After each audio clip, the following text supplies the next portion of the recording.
Olá, meu nome é Rossana, eu sou instrutora de Mindfulness e Meditação, formada pela Universidade de São Paulo e pós-graduada em Neurociência, Psicologia Positiva e Mindfulness pela PUC do Paraná. E você está aí no meu canal, o Profundamente, que tem por objetivo trazer um pouco do conhecimento do que é a meditação, como ela funciona no nosso cérebro e como nós podemos utilizar essa ferramenta tão potente, tão importante para a nossa transformação, para que a gente realmente tenha vidas mais felizes, mais completas, que a gente se sinta mais satisfeito com os nossos movimentos, com os nossos pensamentos e com as nossas relações. E o vídeo de hoje aí trata de algo bastante importante. Algo ou alguém realmente vale a pena do que a gente está fazendo? Esse é um questionamento super importante que eu quero fazer com vocês juntos aqui no canal hoje. E eu espero que a gente saia desse vídeo realmente com ótimas conclusões sobre o que realmente vale a pena na nossa vida. Conversando com as pessoas no cotidiano e principalmente com os meus alunos, eu percebo que existe uma reclamação geral sobre a própria vida. As pessoas reclamam que elas estão super cansadas, que a qualidade de sono delas não tem sido boa, que quando elas deitam para dormir, o corpo está pedindo sono, mas a mente parece que não desliga, o cérebro continua funcionando e elas têm dormido muito menos horas do que até elas têm se proposto, porque elas vão mais cedo para a cama, mas demoram muito para pegar no sono. Elas reclamam também que elas estão descontentes consigo mesmas. Descontente em que sentido? No sentido da sua produção, no seu trabalho, na sua própria vida. Então, não tem lido tanto, não tem estado tão disciplinadas para fazer as atividades que elas se propuseram, se propuseram a tomar mais água, a comer menos doces, a dizer não para as pessoas quando elas estão extremamente atarefadas e elas não têm conseguido esse intento. Então, elas se percebem ainda nos antigos hábitos. E isso tem feito com que a maioria delas, e eu diria a maioria de nós, se sinta culpado, se sinta falhando na nossa própria vida.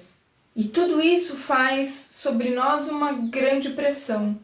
Uma pressão que nós mesmos exercemos, além da pressão da sociedade, das cobranças que a gente tem nos relacionamentos, no trabalho, na convivência com as pessoas. Tudo isso vai criando esse ambiente de cobrança e a gente vai vivendo numa pressão tão grande que a gente sobrevive de uma forma muito, mas muito medíocre, né? A gente cria para nós mesmos um ambiente que é hostil, que não ajuda a gente a mudar, que não nos faz sentirmos bem e vamos vivendo de uma forma arrastada, como se não fosse possível mudar essa situação, como se a gente tivesse que se sujeitar a ela e simplesmente viver, porque as coisas não têm jeito. A gente poderia dizer que nosso olhar tem sido bem negativo e bem pessimista com relação a nós mesmos e a nossa própria vida, não é? E a impressão que a gente tem é que a gente vai seguindo, fazendo o mínimo que nos cabe, por obrigação, sem consciência do que é viver mesmo de uma forma mais plena, mais satisfatória. E, portanto, a gente vem vivendo sem saúde mental e sem qualidade de vida. Por isso é que veio o tema do nosso vídeo de hoje. Algo ou alguém vale tudo isso? É uma pergunta que eu quero que a gente consiga responder durante esse vídeo e que a gente chegue a uma conclusão muito clara no final dele. Bom, todo esse quadro de estresse e de insatisfação, que não está só na minha vida, nem só na sua vida, é uma situação geral do mundo. A Organização Mundial de Saúde tem afirmado que a gente vive uma epidemia, se não dizer uma pandemia, de quadros de ansiedade. A gente vê tantas pessoas procurando médico por causa de depressão. Nunca se viram tantos casos de crises de pânico e pessoas com grande oscilação cardíaca, de pressão arterial que sobe, que desce, que não chega numa instabilidade, o aumento gigantesco da diabetes, o aumento do Alzheimer, que a ciência hoje descobriu e tem inclusive chamado de diabetes 3, né, por causa do consumo excessivo de açúcar e de carboidratos que acabam danificando as áreas de lembrança, de memória, de freio dos nossos piores instintos e emoções. Então nós estamos vivendo num quadro onde as pessoas estão colocando em risco a sua própria saúde mental e corporal. E algo ou alguém vale esse risco? Vale viver dessa forma? E aí, quando eu pergunto isso para os meus alunos, principalmente, porque são aqueles que eu tenho mais liberdade para ser mais incisiva, quando a gente medita junto, a mente traz os conteúdos e as formas como eles pensam em relação à vida, costumam me dar algumas respostas que talvez você dê também quando eu te questiono se você realmente podia estar fazendo isso. Que tipos de respostas são essas? Ah, mas a minha família precisa muito de mim. Ou então assim, ó, se eu não fizer, quem é que vai fazer? Nossa, Rosana, só eu tenho estrutura para lidar com isso, mais ninguém da minha família conseguiria. Ou então assim, eu tenho que lidar com isso, não tem outro jeito.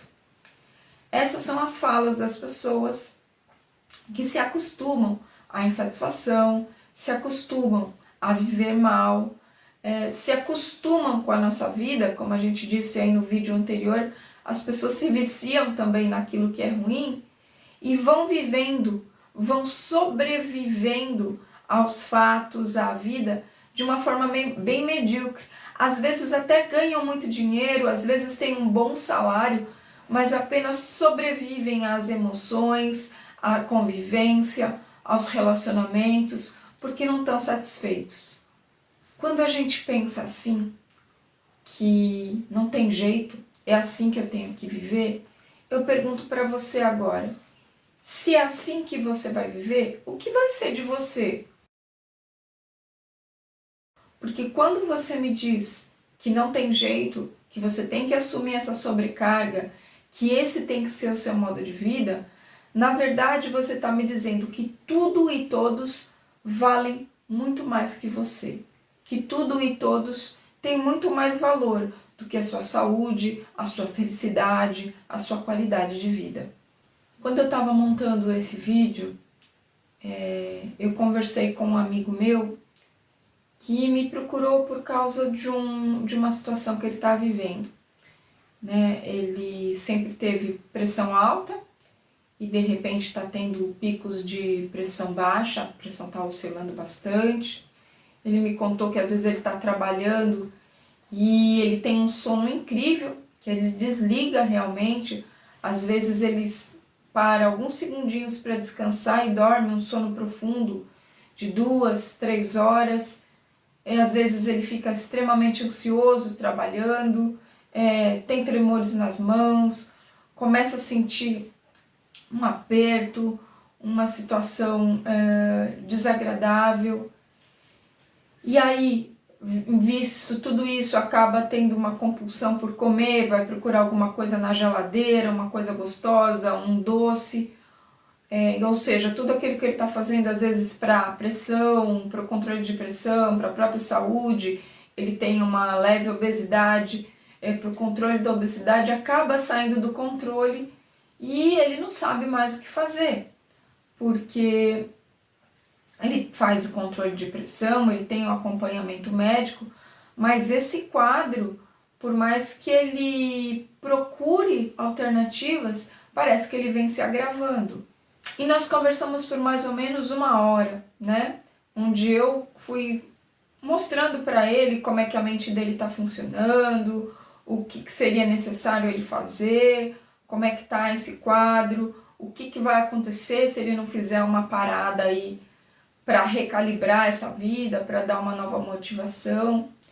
E eu posso afirmar para vocês que ele entendeu tudo o que eu disse e sabia realmente o que tinha que ser feito. E aí ele me falou mais ou menos assim: acho que eu vou conseguir me reorganizar para fazer isso, mas primeiro eu vou ter que acertar aí uma série de coisas. Então, mesmo tendo entendido que o cérebro dele está colapsando o corpo dele com uma série de substâncias estressoras e que se ele não fizer alguma coisa dentro em breve, ele pode ter um problema de saúde muito mais grave, ele não me respondeu assim: olha, eu vou me organizar, eu vou fazer o que tem que ser feito, porque é super importante que eu cuide de mim agora, até para que eu possa cuidar bem dos outros. Mas na verdade, quando ele me diz, acho que eu vou conseguir me reorganizar, mas primeiro eu tenho que rever um monte de coisas, o que ele me diz ali no fundo, de uma forma bem resumida, é assim, ó, eu vou tentar, mas se não der. Então, nesse caso, está muito claro que o outro tem muito mais valor para ele do que ele mesmo. Muito mais valor. Vocês concordam comigo que se esse meu amigo adoecer e a situação dele ficar mais grave, as pessoas ao redor dele vão ter que se mobilizar de alguma coisa para dar conta de todas as responsabilidades que ele assumiu, que são inúmeras com questões de saúde familiar e profissional? Vocês concordam que se o sistema dele colapsar, as coisas vão ter que ser feitas de uma forma diferente, que as pessoas vão ter que assumir responsabilidades, ou então que não vão assumir e vão colher os efeitos dessa falta de não assumir a responsabilidade? O grande problema é que muitas vezes a gente pensa assim, nossa, mas eu tenho que ser altruísta, eu tenho que facilitar a vida do outro, eu tenho que deixar a minha vida de lado em prol do outro, quando eu valorizo a mim mesma eu sou egoísta. E eu costumo falar muito isso, e inclusive falei para esse meu amigo nessa conversa. Tirando a questão de religião à parte, eu considero Jesus um dos maiores filósofos que já esteve aqui na Terra. Tinha uma grande capacidade de falar de forma simples para as multidões e de falar de forma muito complexa também, porque se nós pensarmos muito das suas parábolas, dos seus ensinamentos, até hoje nós não conseguimos captar a profundidade de tudo isso. Esse filósofo, eu chamo de filósofo porque para mim o filósofo é aquele que nos apresenta uma forma de vida, aquele que tem uma noção de como deveria ser vivida a nossa vida para que a gente viva melhor. E ele resumiu aí de uma forma bem sucinta a forma como ele acredita que nós deveríamos viver, né? Ele deu ali 10 mandamentos, 10 leis, que eu acredito que são brilhantemente resumidas nas duas primeiras, né? Amar a Deus sobre todas as coisas e ao próximo como a ti mesmo. E eu vou repetir o final. E ao próximo como a ti mesmo. Ele não diz ame o seu próximo mais do que você mesmo. Ele diz ame como você ama a você. E portanto, se o outro está tendo mais valor do que você, se a saúde do outro, o bem-estar do outro, a opinião do outro, as oportunidades do outro são sempre colocadas em primeiro lugar, em detrimento às suas, esse mandamento de vida, que amar ao outro como a ti mesmo, ele está sendo desrespeitado. É lógico que muitas vezes a gente vai ter que cuidar de alguém que está doente, porque a gente tem mais disponibilidade de horário, mais facilidade de organização de tempo, mais domínio das tarefas que a gente vai ter que fazer, que às vezes a gente vai ter que abrir mão de comprar alguma coisa, de fazer um programa, de fazer uma viagem, porque o outro está precisando de alguma coisa que eu possa facilitar a vida dele e que nesse momento é crucial para que ele se desenvolva. Às vezes também eu vou precisar fazer hora extra, trabalhar, varar a madrugada para dar conta de prazos, porque eu fiz uma compra diferente, porque eu quero fazer uma viagem, ou então porque realmente aquilo é da minha responsabilidade e eu me desorganizei de alguma forma e não produzi como deveria ser produzido. Mas eu te pergunto, quando a sua saúde mental e emocional está sendo afetada por todo esse processo, isso realmente vale a pena? Às vezes, essa autossabotagem, essa não valorização de si mesmo ocorre de uma forma tão sutil, mas tão sutil, que a gente não é capaz de perceber o que está acontecendo na nossa vida. A nossa mente organiza o nosso pensamento, a nossa forma de pensar de uma forma tão elegante, tão que faz tanto sentido que a gente nem percebe o que de verdade está acontecendo. Nós já tivemos aqui um episódio no canal onde eu falei dos vieses da nossa mente, da negatividade, da mente julgadora, da mente crítica, da mente de autossabotagem. A gente já teve um vídeo sobre isso, e a importância da gente descobrir o hábito da nossa mente lidar com as questões da nossa vida é fundamental para que a gente não caia numa cilada onde a gente está colocando em risco a qualidade da nossa vida, a qualidade da nossa saúde, a qualidade do nosso existir, a possibilidade de realizar os nossos propósitos por um erro de avaliação, daquilo que é mais importante e daquilo que precisa realmente ser feito. Então, perceber como essa mente trabalha é super importante, porque se não for assim, isso tudo vai gerar um peso, não só para a nossa mente, que está sempre lá focada no que a gente não fez, no que a gente não conseguiu, no próxima coisa a fazer, no quanto a gente não está sendo eficiente, no quanto a gente não está produzindo, como para o nosso corpo, que sofre todos os resultados estressores do nosso pensamento, na medida em que o nosso cérebro comanda tudo isso e o nosso cérebro está trabalhando predominantemente com substâncias estressoras.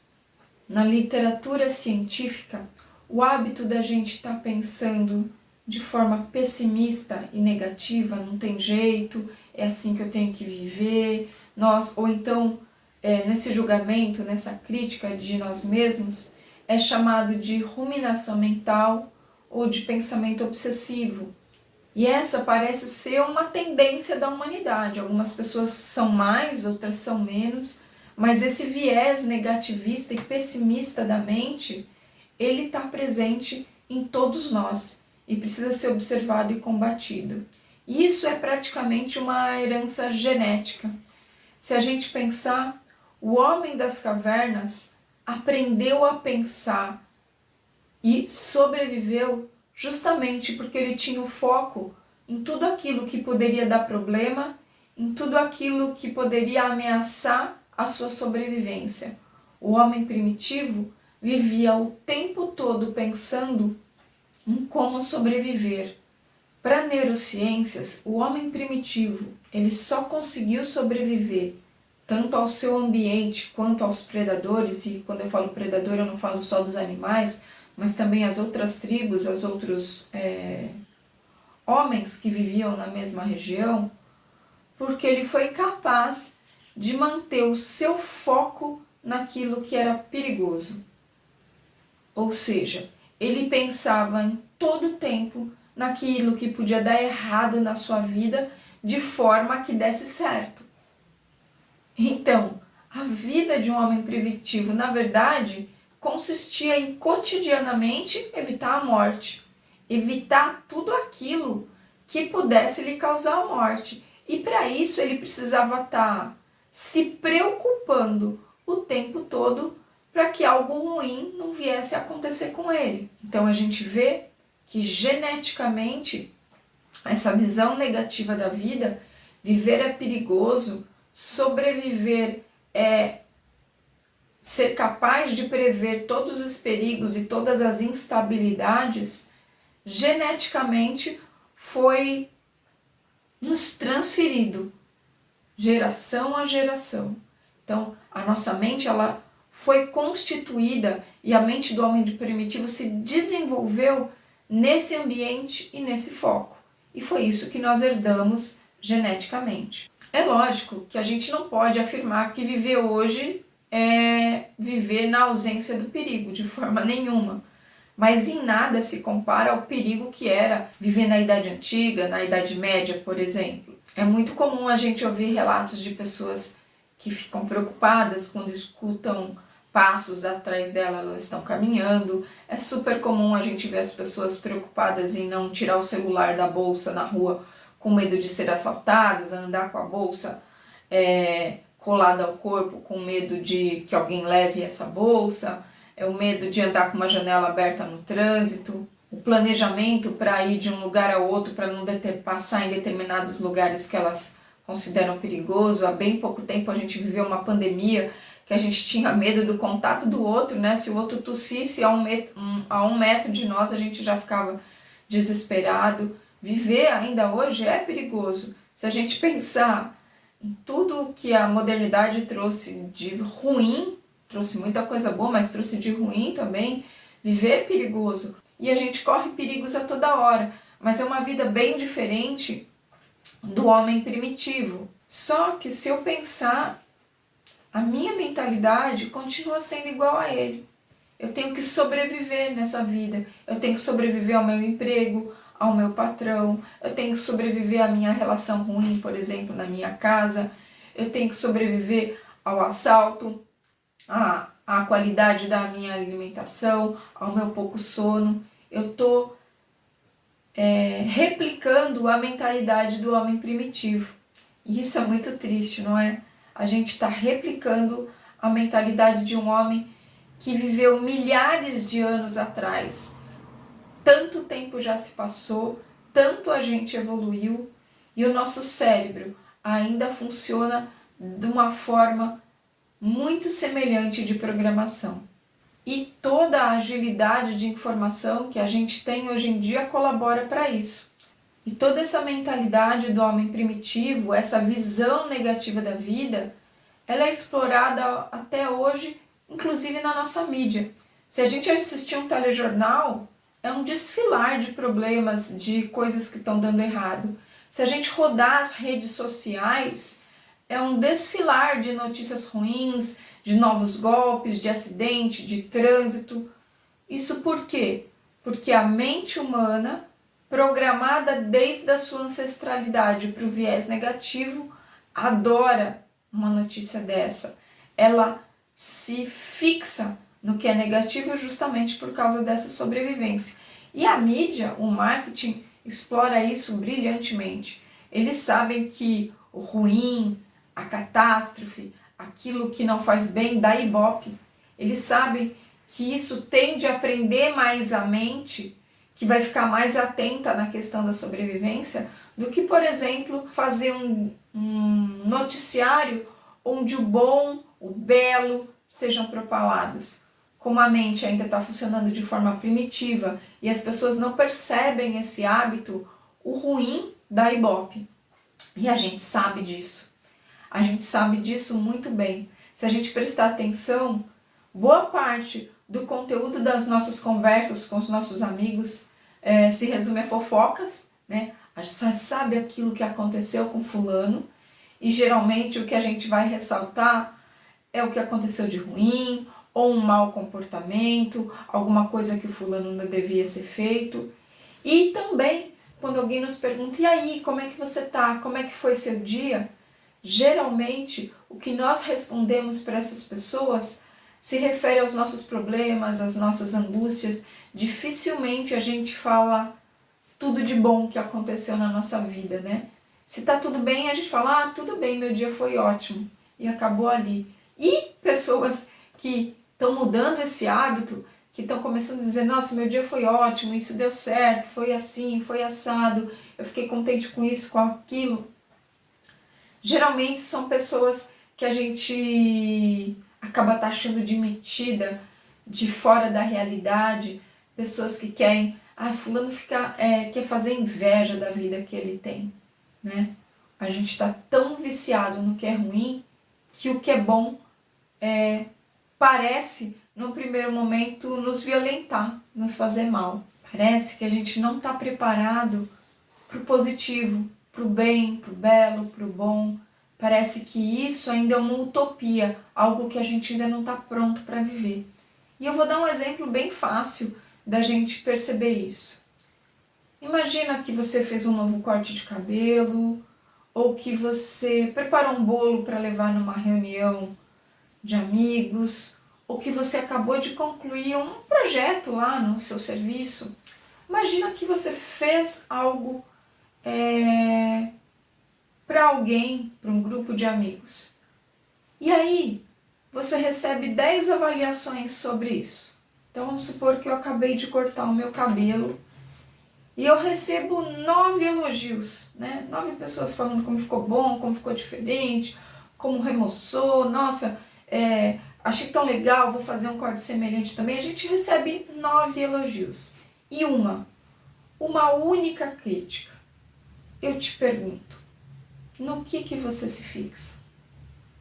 Geralmente, a gente vai se fixar no aspecto negativo, naquilo que não foi bom. A nossa mente parece que volta, quando eu tô lá celebrando, fala, mas fulano disse isso, mas ciclano não gostou, mas o seu marido fez cara feia quando você apareceu com o cabelo cortado. E aquele ponto negativo parece que apaga ou tira um pouco do brilho de tudo aquilo que foi positivamente ressaltado. A gente sabe que isso é muito verdadeiro também no relacionamento a dois, né? Às vezes um comentário do nosso parceiro, da nossa parceira, fica gravado na mente para a vida toda.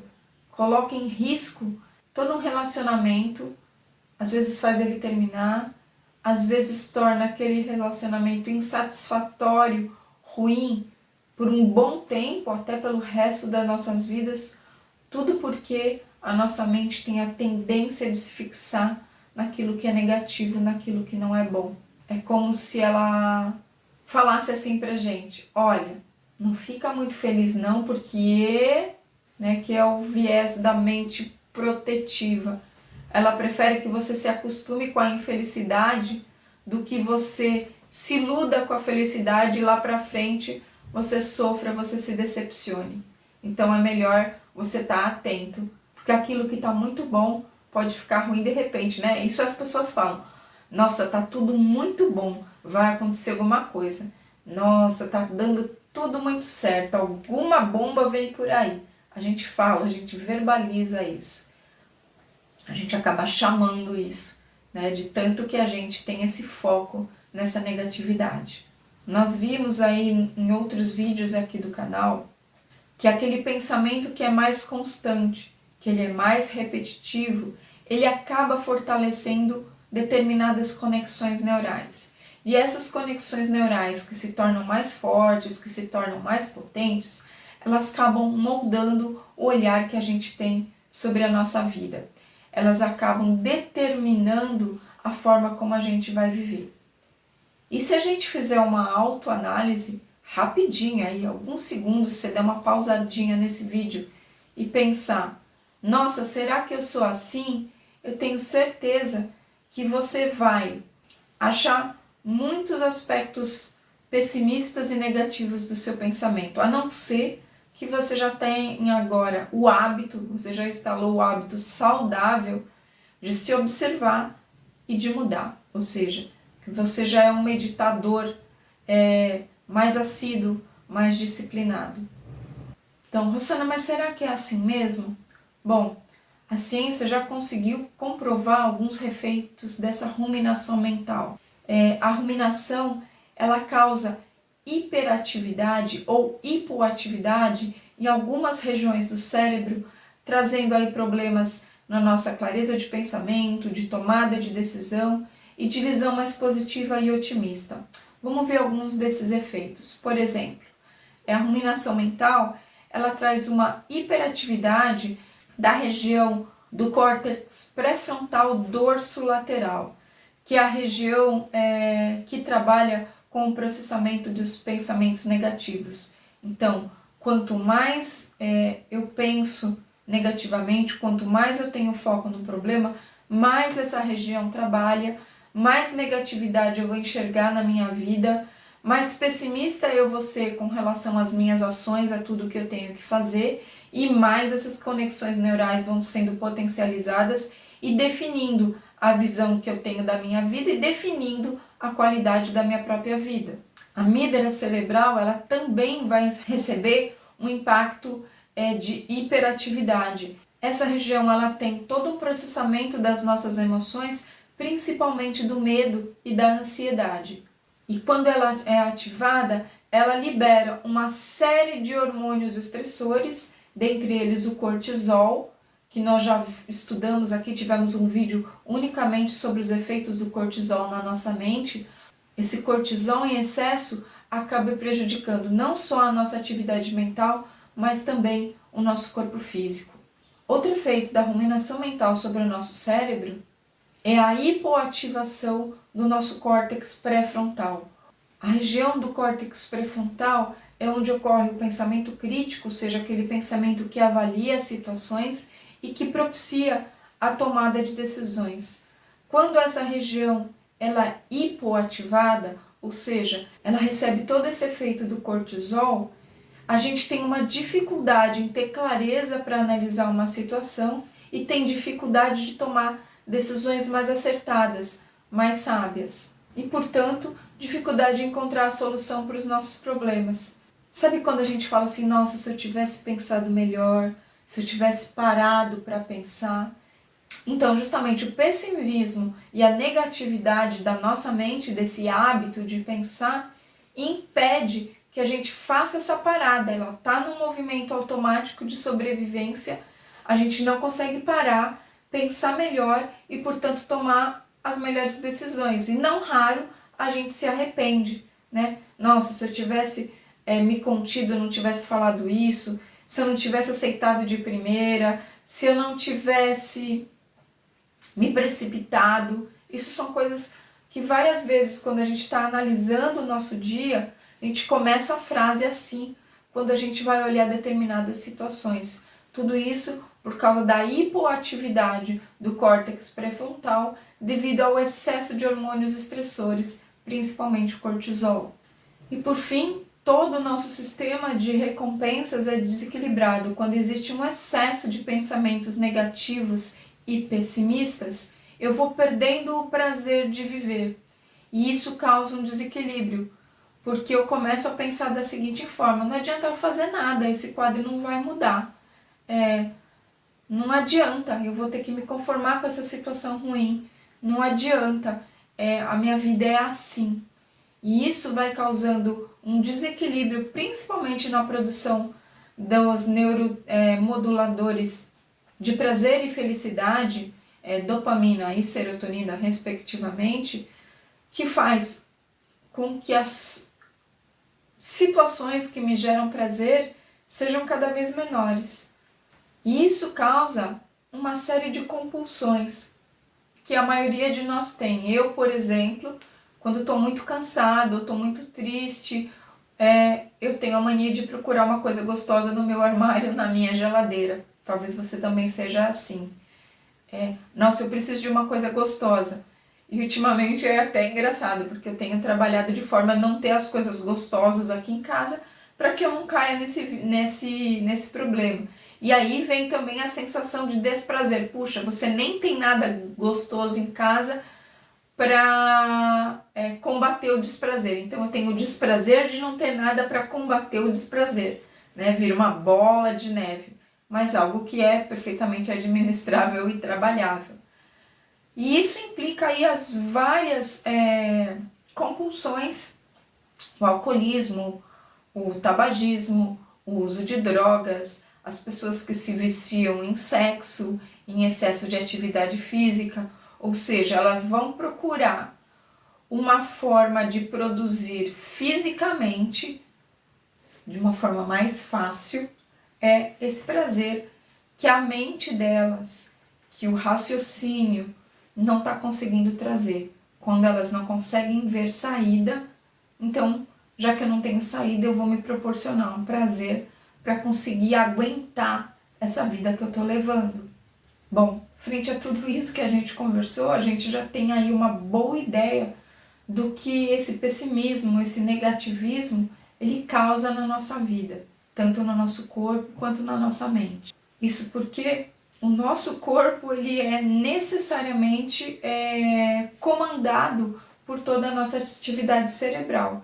Então, se a minha atividade cerebral ela está deficiente, ela está comprometida com excesso de substâncias de estresse, por causa dessa visão que eu tenho da minha vida, o meu corpo vai responder a isso. A neurociências já comprovou que um pensamento, ele faz um caminho que vai do momento que você pensa até o seu gene. Em mais ou menos 120 minutos, o que você pensou afeta o seu cérebro, que afeta o seu corpo, que afeta as suas células, que vão afetar os seus genes. Nós vimos isso em outros episódios. E esses genes, recebendo esse impacto neuroquímico, essa mensagem que vai eletricamente e quimicamente até ele, em 20 minutos começa a produzir as proteínas que correspondem à qualidade do seu pensar. Se a qualidade do seu pensar é ruim, a gente pode afirmar que geneticamente nós estamos nos programando para uma vida ruim, não só mental, mas também em termos de saúde física. Isso é um fato, né? Vamos imaginar que você ficou com medo de alguma coisa, de qualquer coisa. Quando a gente está com medo, se a gente nos observar fisicamente, a gente vai perceber que a nossa respiração muda, que há um aumento do nosso batimento cardíaco, que o cérebro comanda toda a força que a gente tem, manda mais sangue para todas as extremidades e para todos os músculos, preparando a gente para uma reação de fuga e luta. E é esse o estado que a gente se encontra até que aquele medo passe. Agora, se eu estou constantemente estressado, constantemente angustiado com a minha vida, o meu cérebro constantemente recebe descargas de adrenalina e cortisol e, portanto, fica programando o meu corpo de uma forma quase ininterrupta, em alguns casos já ininterrupta, para as pessoas que vivem em crises de ansiedade e de pânico, nessa programação fuga e luta. Se eu pensar assim, órgãos vitais, como meu estômago, meus rins, meus órgãos sexuais, quem mais que a gente pode colocar? Outras glândulas que não estão envolvidas em todo esse sistema de fuga e luta, estão trabalhando com uma ração, com fracionamento de energia, porque elas não estão recebendo a quantidade de energia, de sangue, de estímulo adequado para um bom funcionamento na hora da digestão ou para um bom funcionamento da minha saúde sexual, de libido, de prazer. Por quê? Porque meu cérebro está desviando recursos para resolver situações estressoras. Olha só, se a gente pensar para a gente conseguir viver um dia após o outro, o nosso corpo tem que ser desligado, a nossa mente tem que ser desligada do nosso corpo para que o cérebro possa fazer aí um check-up do que está acontecendo e tentar, naquelas poucas horas de sono que a gente viu no início do vídeo, às vezes podem ser pouquíssimas horas de sono e de pouca qualidade, reequilibrar tudo aquilo que a nossa mente desequilibrou.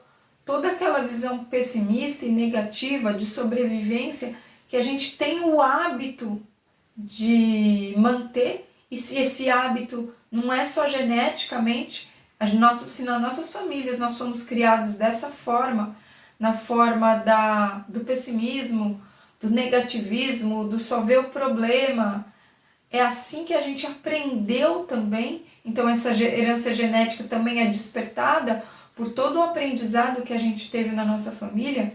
Aí você pode me dizer assim, Luciana, mas eu não sou assim, né? Eu não vivo dessa forma, eu não fico aí o tempo todo sendo negativa, pessimista, o meu organismo não está trabalhando dessa forma.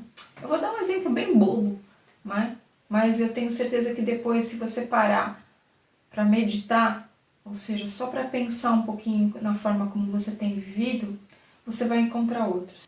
Imagina que você e seu namorado fazem uma aula de dança, e nessa aula de dança tem uma moça lindíssima que entrou faz pouco tempo, e sempre que vocês chegam, ela sorri para vocês, e nos intervalos entre uma dança e outra ali, ela bate o papo com seu namorado, ela tá sempre sorrindo, ela tá sempre solícita.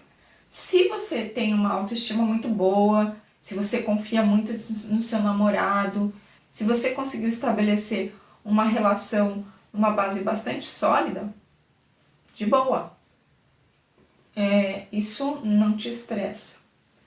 Mas se você tem alguma baixa estima, se a relação de vocês não tá tão boa, se você tá descontente com a atenção que ele te dá, se você tem dúvidas sobre como tá andando essa relação, ir para a aula de dança, que deveria ser uma atividade de imenso prazer, desestressora, que devia gerar muita dopamina, que devia fazer com que você se desligasse de tudo o que dos seus problemas e só se concentrasse ali naquele momento, acaba se tornando uma situação estressora.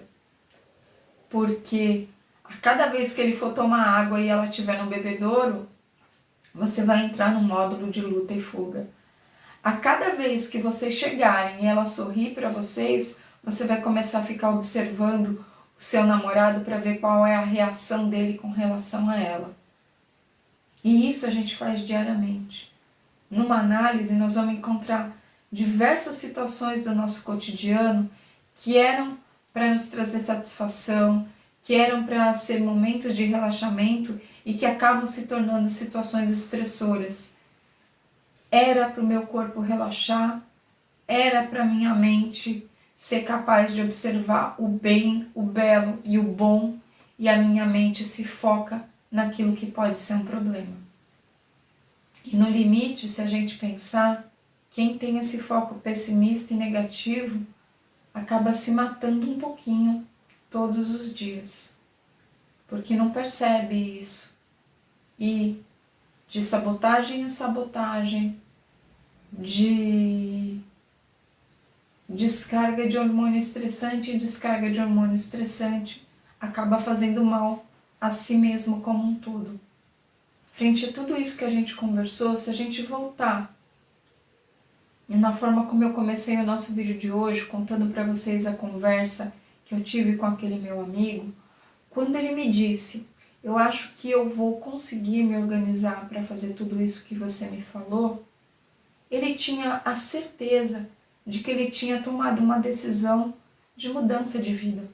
Mas na verdade não. A mente estava mantendo ele ainda dentro do viés negativo, porque talvez ele não conseguisse arrumar tempo para fazer essas transformações. Acho que eu vou conseguir me organizar, mas primeiro eu vou ter que... Ou seja, ele não disse, ok, frente a tudo isso eu vou mudar. E geralmente a gente não diz isso, ok, frente a tudo isso eu vou mudar. E eu te pergunto de novo, algo, alguém, vale tudo isso mesmo? Vale a sua vida de insatisfação? Vale a sobrecarga? Vale a culpa? Essa insatisfação, essa sobrecarga, essa culpa, era tudo isso que meu amigo estava sentindo. E aí você me diz assim, mas Rossana, é fácil mudar tudo isso? Não, não é. Não é porque, como eu disse, desde os nossos hábitos ancestrais nós fomos acostumados a isso. Geralmente nas nossas famílias nós fomos educados dessa forma, né? A viver de uma forma pessimista, negativa, a falar sobre aquilo que não é bom.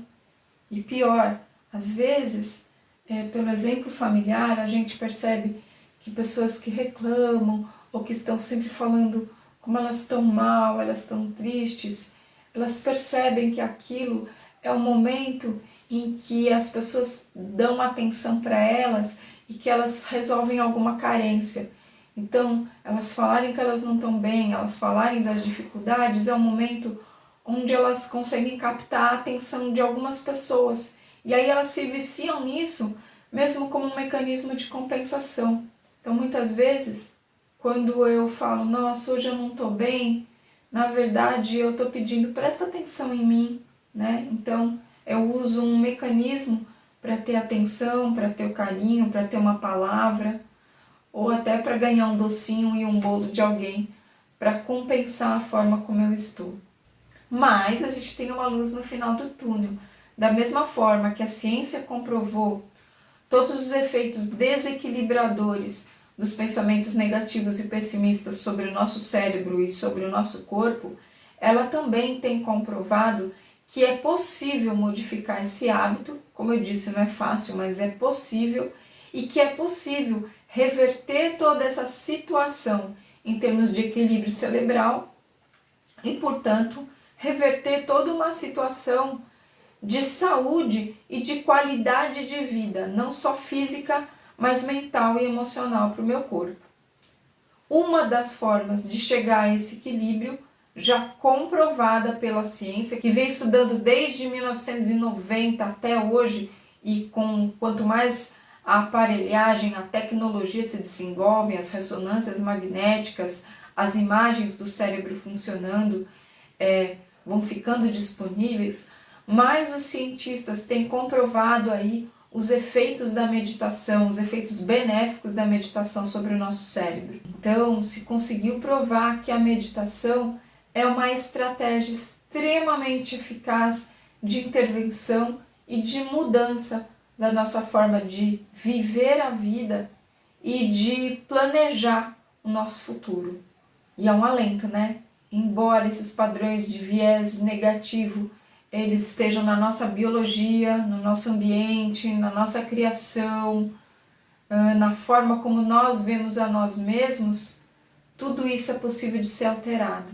Então a meditação ela tem se mostrado muito eficiente no sentido de fazer a gente conhecer quais são os nossos pensamentos recorrentes, conseguir reestruturá-los e promover uma resiliência psicológica, ou seja, a capacidade de enfrentar situações difíceis, mais complexas, às vezes não satisfatórias, sem afetar drasticamente a nossa capacidade de ser feliz e de estar satisfeito com a nossa vida. Então, da mesma forma que os cientistas conseguiram comprovar os danos que o viés negativo causa no cérebro, eles também conseguiram comprovar o que a meditação faz no nosso cérebro. Por exemplo, a meditação ela aumenta a atividade do nosso córtex pré-frontal. O nosso córtex pré-frontal ele torna muito mais fácil a gente lidar com as situações estressoras, com as emoções e pensamentos negativos que estão no nosso cotidiano. Portanto, a gente tem mais clareza frente a essas situações e consegue tomar decisões muito mais acertadas na nossa vida. Um outro fator é a diminuição da atividade da nossa amígdala. A gente viu que a amígdala ela trabalha com as emoções e principalmente com o medo e a ansiedade. Quando a atividade da amígdala ela é diminuída, a gente tem uma diminuição do nosso cansaço emocional e, consequentemente, mais tranquilidade para lidar com as situações estressoras da vida. Se eu tenho menos estresse, então, eu tenho uma maior quantidade de dopamina e serotonina no meu cérebro e, portanto, é mais fácil neuroquimicamente eu chegar a uma satisfação frente àquilo que eu produzo, frente à observação do meu dia, e é mais fácil manter a sensação de bem-estar e manter o nosso bom humor, porque neuroquimicamente falando, eu tenho mais substâncias que me predispõem a essa situação do que estar infeliz ou insatisfeito. E por fim, então, a ciência conseguiu comprovar que a meditação ela melhora o funcionamento e a estrutura do nosso cérebro como um todo, porque ela aumenta a nossa massa cinzenta, ela aumenta toda a região do córtex pré-frontal, que é responsável pela tomada de decisões e por lidar com as situações estressoras da vida. Esse aumento dessa massa cinzenta, ela proporciona uma melhor comunicação com as outras regiões do cérebro, ou seja, nenhuma delas vai ter hipoatividade ou hiperatividade, vai ter um fortalecimento do equilíbrio dessa estrutura como um todo, e isso vai refletir tanto na minha saúde mental e emocional, quanto na minha saúde física, porque eu vou ser muito mais hábil, vou ter muito mais capacidade de lidar com os pensamentos negativos e pessimistas. Portanto, a meditação ela vai me dar maior resiliência emocional, maior clareza mental e uma perspectiva muito mais positiva da vida. Vai me dar uma capacidade de eu olhar as situações da minha vida e não me conformar com aquele pensamento. É assim, não tem jeito. Nós vamos sair dessa limitação, vamos ser capazes de ver de uma forma mais expansiva aquela situação, realmente conseguindo extrair o melhor delas. A gente vai começar a ver o problema não só como um problema, mas também como uma oportunidade de fazer uma mudança, de viver diferente, de construir aquilo que a gente sonha, de não ficar sempre insatisfeito por viver numa prisão que também aprisiona a nossa capacidade de sonhar, aprisiona a nossa capacidade de construir uma vida melhor. Então a gente vê que meditar tem muito a ver com o nosso uso da inteligência. Se a minha mente vai afetar meu cérebro sempre, será que não é muito mais inteligente eu aprender a olhar para essa mente e a determinar a forma como ela vai funcionar?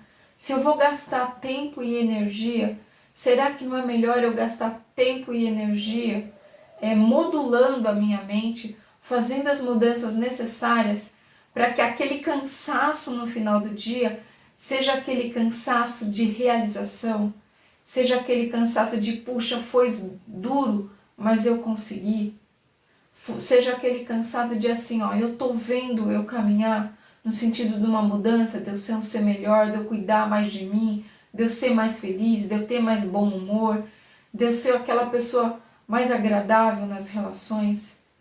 Isso não é muito mais inteligente? E isso é uma coisa que intrinsecamente todos nós sabemos que é correto.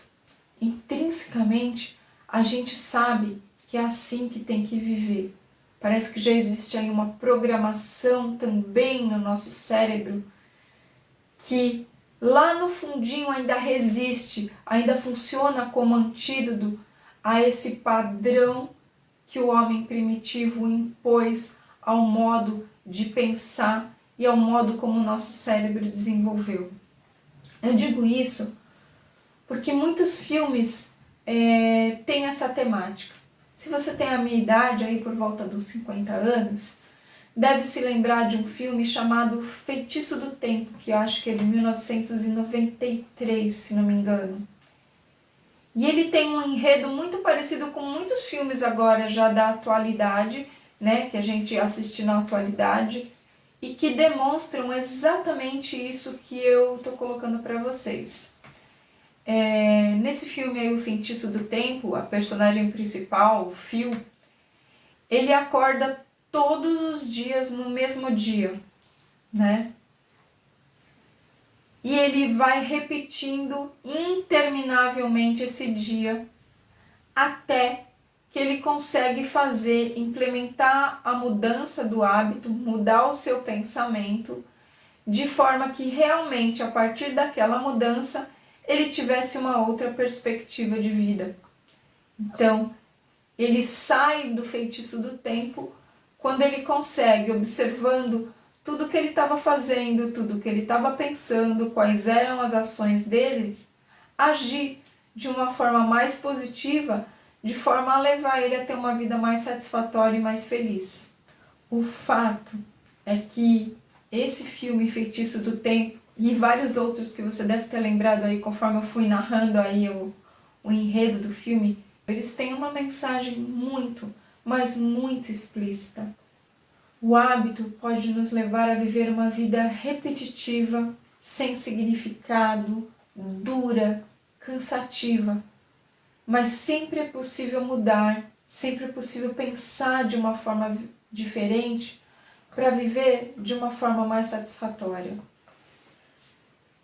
Nisso tudo, a meditação ela tem um papel fundamental, porque além dela deixar bem claro quais são os tipos de pensamento recorrentes, a forma que a gente tem insistido em pensar sobre nós mesmos e sobre a nossa vida, ela nos dá ela nos dá a oportunidade de agir e de efetivamente mudar todo esse quadro, criando resultados diferentes. Mas eu só consigo fazer isso se eu efetivamente aprender a olhar para mim. Porque os vieses negativos da mente mais simples, mais comuns, eles são facilmente detectáveis por nós. Mas existem algumas sofisticações dessa mente negativista que necessitam de um olhar mais apurado, mais inteligente, mais disciplinado para ser percebidas. E é isso que a meditação nos proporciona. É lógico que a meditação não é uma solução instantânea, que ela não traz efeitos positivos imediatos. Ela vai exigir de nós sim uma disciplina, que é uma disciplina que a gente já vem insistindo aí há vários e vários vídeos. Se você vai se predispor a meditar, você tem que ter uma disciplina mínima de pelo menos 3 vezes por semana fazer essa meditação, né? Aqueles 10, 15 minutos que você vai meditar, aqueles 10 minutos que você vai dedicar a anotar o que você percebeu nessa meditação, para que aos poucos você consiga perceber realmente o seu progresso. Aos poucos você vai sentir todo o efeito desse trabalho, dessa sua disciplina na vida. Aos poucos você vai sentir que é possível usar essa mente para criar uma vida mais feliz, mais satisfatória. E eu posso te afirmar, com certeza, por você, vale esse esforço. E se você gostou desse vídeo, se você acha que ele pode ser importante para alguém que você gosta, se ele acha que ele pode trazer reflexões importantes para sua empresa, para o seu vizinho, compartilhe a ele, ajuda o nosso canal a crescer. O nosso objetivo é fazer com que mais pessoas tenham acesso a esse conhecimento e que elas realmente tenham uma vida muito mais feliz, mais satisfatória e colaborem com a vida de felicidade e satisfação de outras pessoas. Bom, e agora é hora de meditar.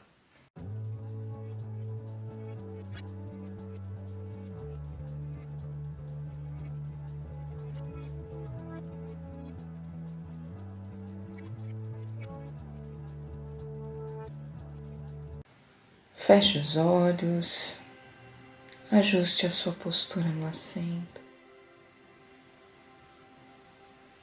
Deixe o corpo organizado de modo que ele seja rapidamente esquecido enquanto você estiver meditando. Então solte cordões, desaperte elásticos, coloque-se na postura mais confortável possível.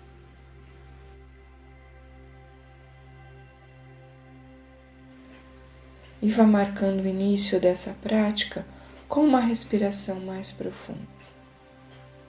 Vá percebendo o que acontece no seu corpo nesses instantes que você fecha os olhos e ajusta a postura para relaxar.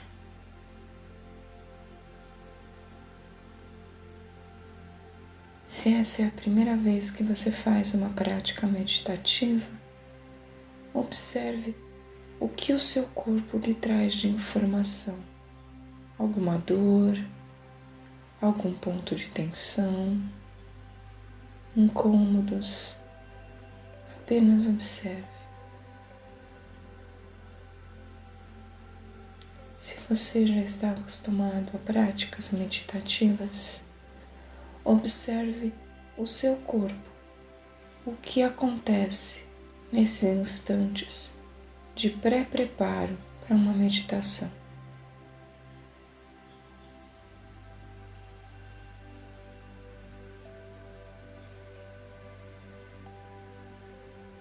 Se o pensamento se distrair, é só trazer ele de volta. Foco, atenção no corpo.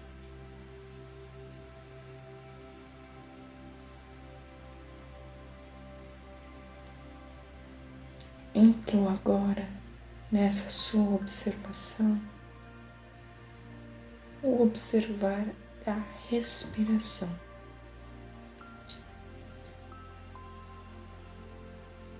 É um observar Você não vai forçar a sua respiração para que você a perceba, nem colocar um ritmo nela. Você vai procurar no seu corpo onde a respiração está acontecendo e observar o ritmo, a quantidade de ar e o que vai acontecendo enquanto você vai se tornando consciente de respirar.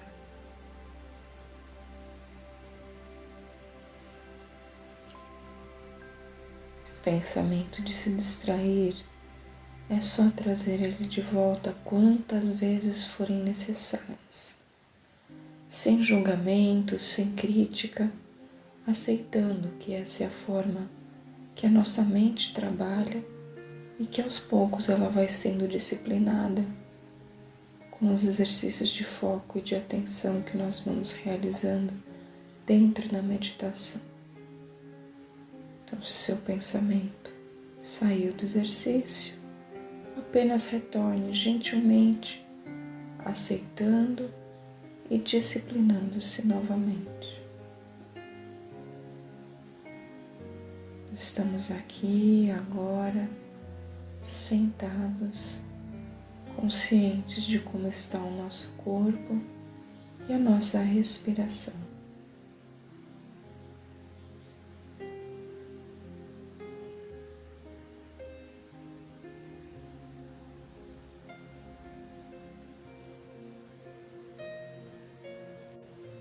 Vamos aprofundar um pouquinho mais a observação dentro da respiração. Procure trazer a atenção para os movimentos de inspiração e expiração. Tente começar a tornar-se cada vez mais consciente do ar entrando e do ar saindo do seu organismo.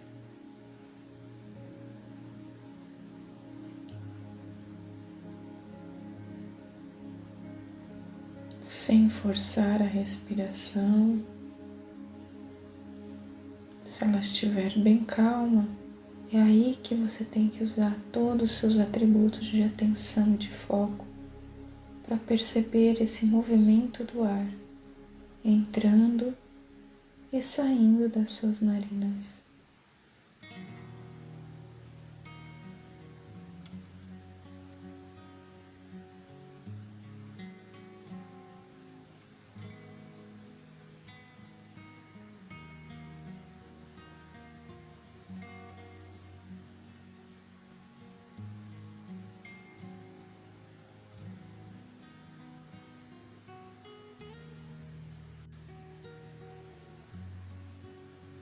Se a mente se distrair, traga ela de volta para o foco da entrada e saída do ar nas suas narinas.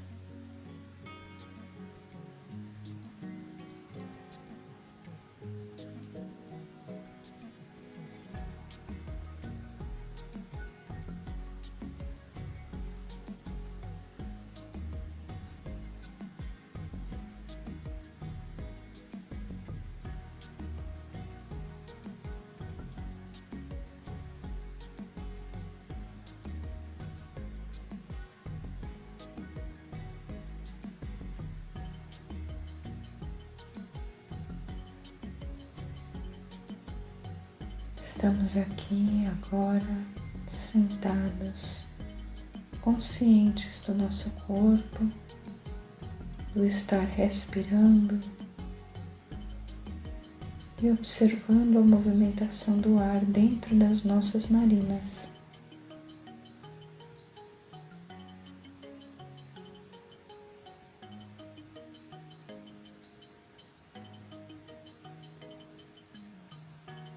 Volte novamente a observar como seu corpo está e veja se já aconteceu alguma mudança ou o que você observa é exatamente aquilo que você conseguiu constatar quando você iniciou essa meditação. Apenas observe sem se questionar, sem tentar responder. É apenas um exercício de foco.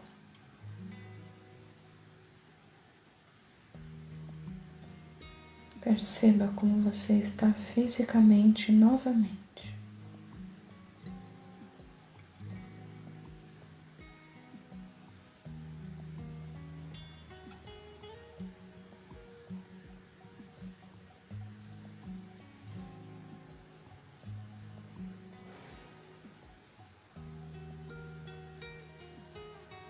É muito provável que você se perceba mais relaxado, que talvez o seu ritmo de respiração esteja ainda mais sutil.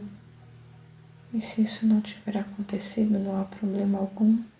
Alguns organismos levam mais tempo para ir se adaptando a esse estado de atenção e observação.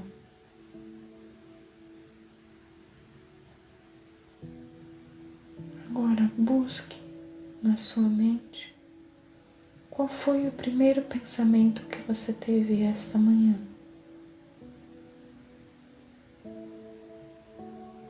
A hora que seu relógio tocou ou a hora que você despertou sozinho ou foi acordado por alguém? Qual foi o seu primeiro pensamento?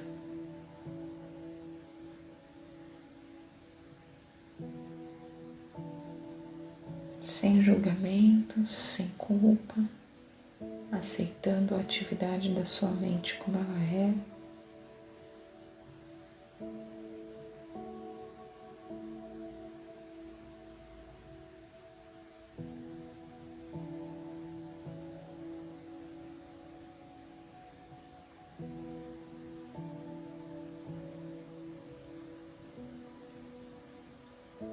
E agora vamos tentar resgatar alguns pensamentos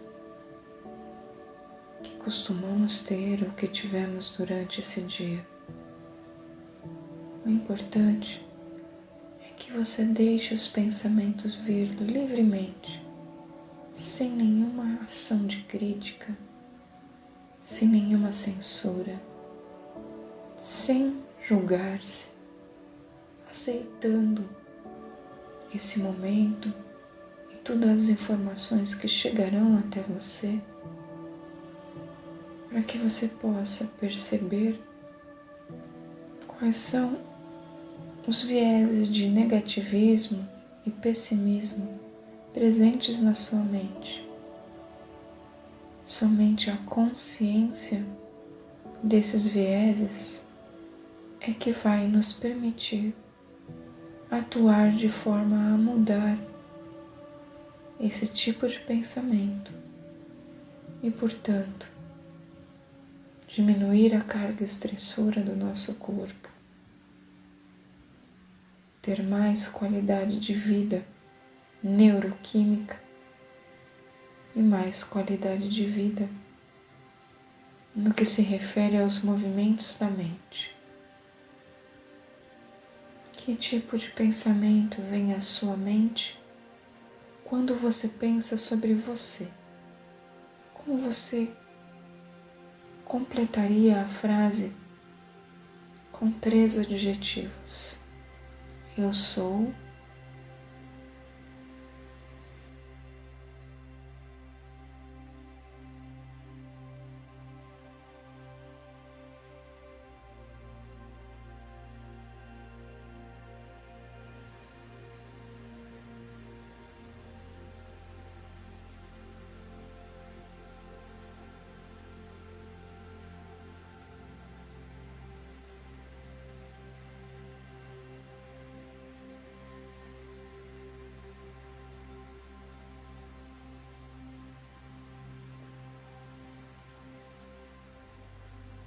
Quando você chega no seu serviço, quando você começa a trabalhar, que seja da sua casa ou que sejam os serviços da casa, o que geralmente você pensa antes de começar?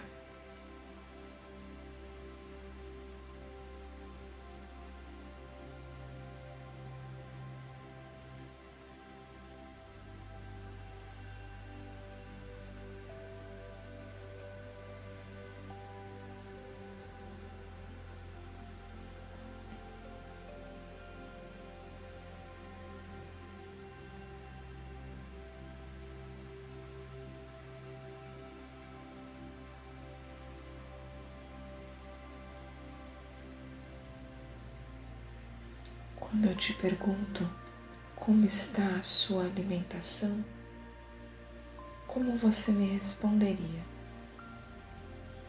Seja sincero, sem argumentos, apenas a resposta.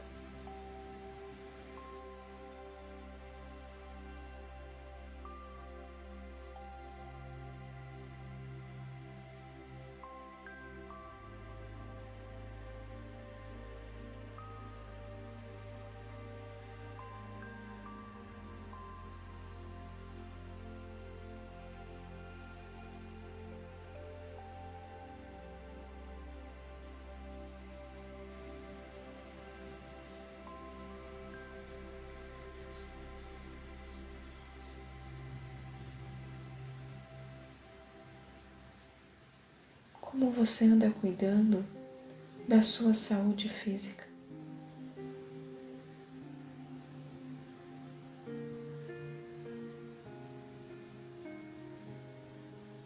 Sem justificativas, apenas uma resposta simples.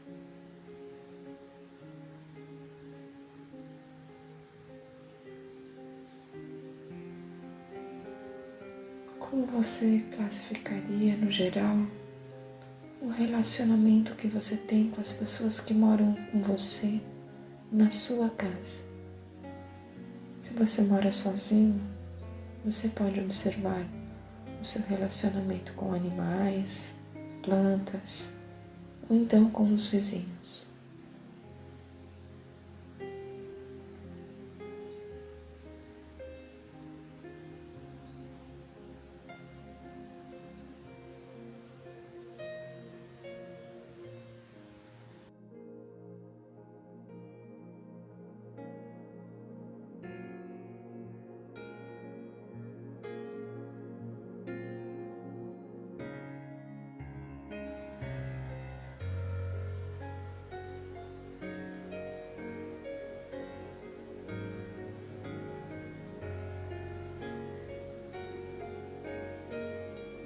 Quando você tem que se deslocar da sua casa para algum lugar, usando um transporte público, o próprio carro, ou mesmo caminhando, quais são seus pensamentos a respeito? Se você é motorista, como você fica no trânsito? Se você é passageiro, como você fica dentro do transporte que você escolheu utilizar?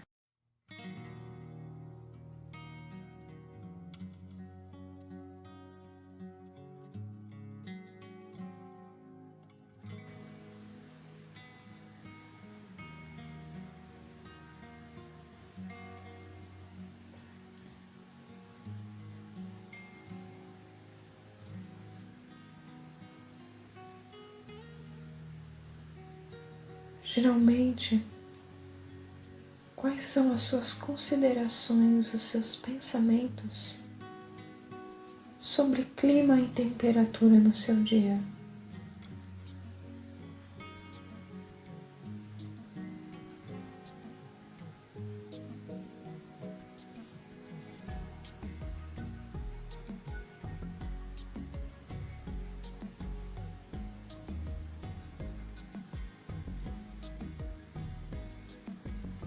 Quando as coisas não dão certo, como você costuma reagir?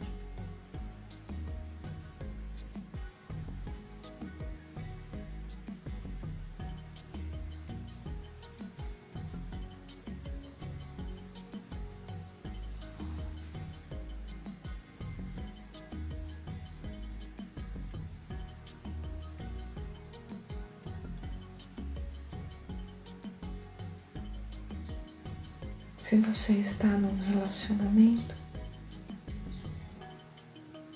como você é enquanto companheiro?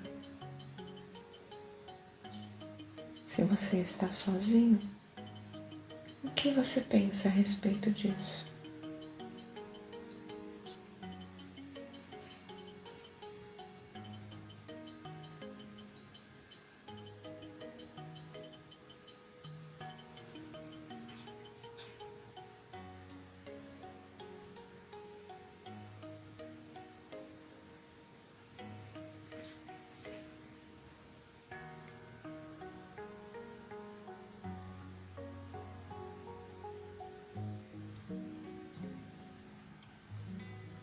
As respostas a essas questões podem não ter sido claras, podem ter sido extremamente objetivas, mas frente a elas, como você classificaria o seu grau de viés de negatividade da sua mente?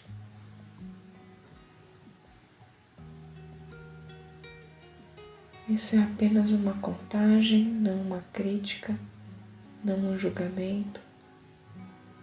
Essa prática meditativa tem por objetivo que nós nos tornemos conscientes de como pensamos em alguns instantes do nosso dia e de que forma estamos influenciando no funcionamento do nosso cérebro e do nosso corpo em geral.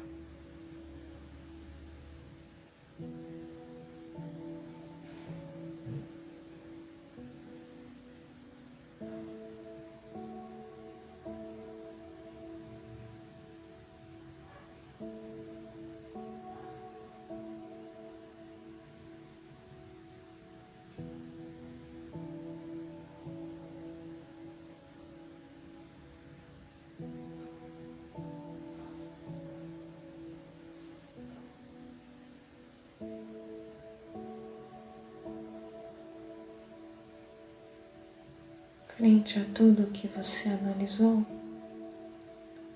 escolha uma das respostas que você conseguiu detectar um viés negativo.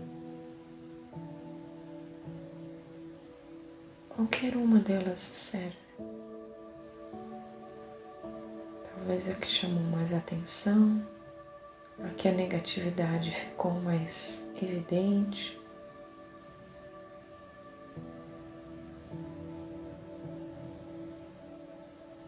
E agora, usando o seu poder de observação e de inteligência,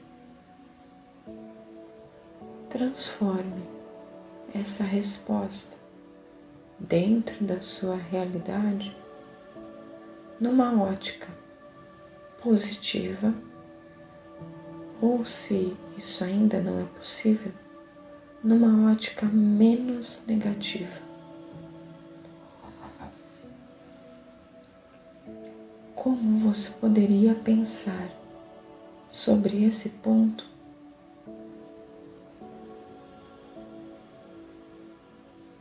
transformando a sua perspectiva de problema, de negatividade, de pessimismo para uma perspectiva de oportunidade de mudança?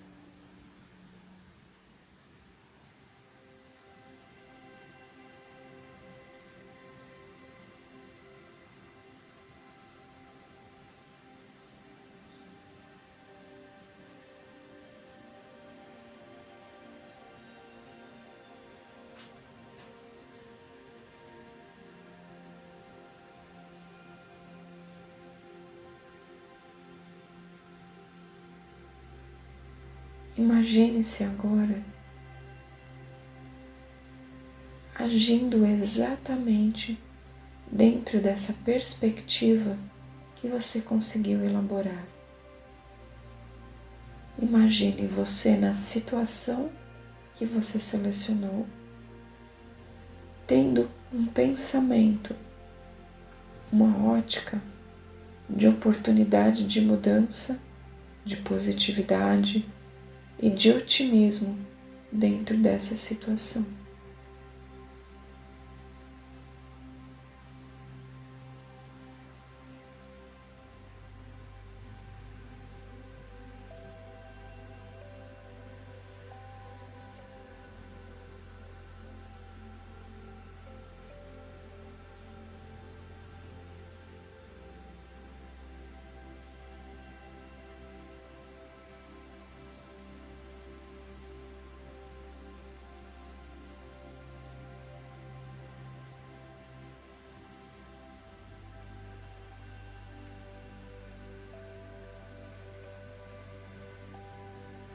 Como para o nosso cérebro Não existe diferença entre realidade e imaginação.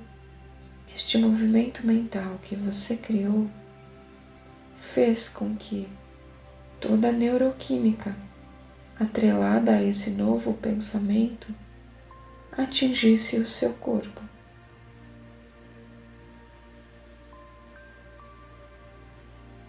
Durante 120 minutos, essa criação de uma neuroquímica mais positiva está trabalhando no seu corpo. Óbvio que quando nos entregamos às atividades do dia a dia sem essa consciência meditativa, as outras neuroquímicas serão produzidas. Mas hoje você conseguiu diminuir o efeito delas sobre o seu corpo, suas células, seus genes. O efeito dela sobre o seu estado de ser.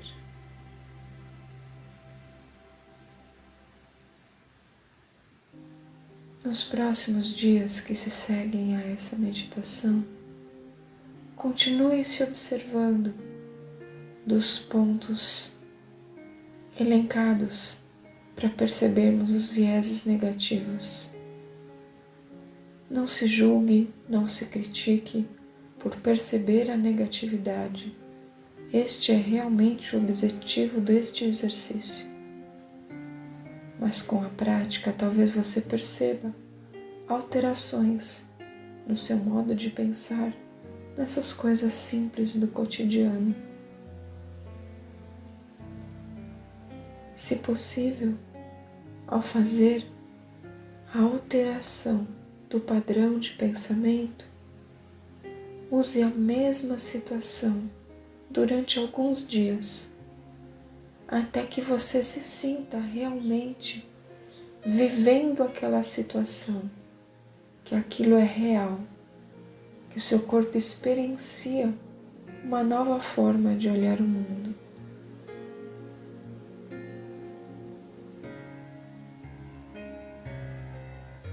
Daqui a 15 dias você receberá uma nova prática que impulsionará ainda mais essa observação de si mesmo e a oportunidade de transformação, caso assim você a escolha.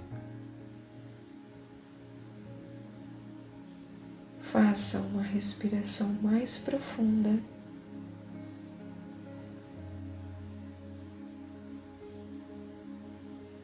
E quando estiver pronto, abra os olhos e faça as anotações dessa prática, no máximo de detalhes que você conseguir